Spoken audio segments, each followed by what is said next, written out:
శ్రీకాకుళం జిల్లా టెక్కలికి చెందిన YCP senior నేత ఎమ్మెల్సీ దువ్వాడ శ్రీనివాస్ ని వైసీపీ వదిలించుకుంటుందా అన్న చర్చకు తెరలేచింది. దువ్వాడ ఎపిసోడ్ టీవీ సీరియల్లా సాగుతోంది. ఆయన వ్యక్తిగత జీవితం టీడీపీ అనుకూల మీడియాకు మేతగా మారుతోంది. వారు దువ్వాడకు వైసీపీకి ముడిపెట్టి బదనాం చేస్తున్నారు.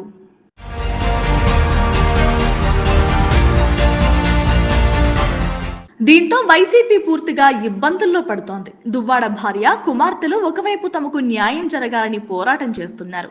ఇక దువ్వాడ విషయంలో మరో మహిళ ప్రమేయం ఉందని వారు ఆరోపిస్తున్నారు. సగటు జనాలు నైతిక విలువలను ఎక్కువగా పట్టించుకుంటున్నారు. వారికి లోటుపాటులు, ఎవరిది తప్పు రైట్ అన్నది అవసరం లేదు.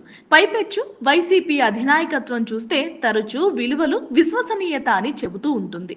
వైసీపీ ఓటమి తరువాత వరుసగా ఒక ఎంపీ విషయంలో ఒక మహిళా అధికారిని పెట్టి విమర్శలు చేశారు.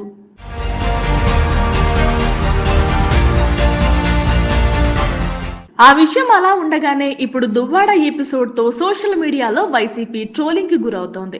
ఒక నాయకుడి కోసం పార్టీని బలి పెట్టడం సమంజసం కాదు అని అధినాయకత్వం భావించింది అని మరికొందరు అంటున్నారు.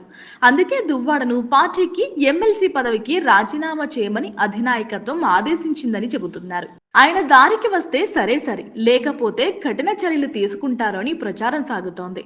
ఇవన్నీ చూస్తుంటే దువ్వాడను వదిలించుకుంటారా అన్నదే అంతా చర్చించుకుంటున్న విషయం.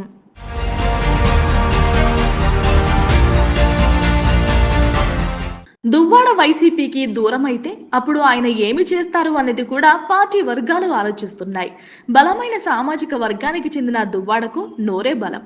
ఆయన వైసీపీకి ఎదురు వెళితే అప్పుడు పరిస్థితి కూడా స్థానిక వైసీపీ నేతలు ఆలోచిస్తున్నారట. చూడాలి మరి ఏం జరగబోతోందో.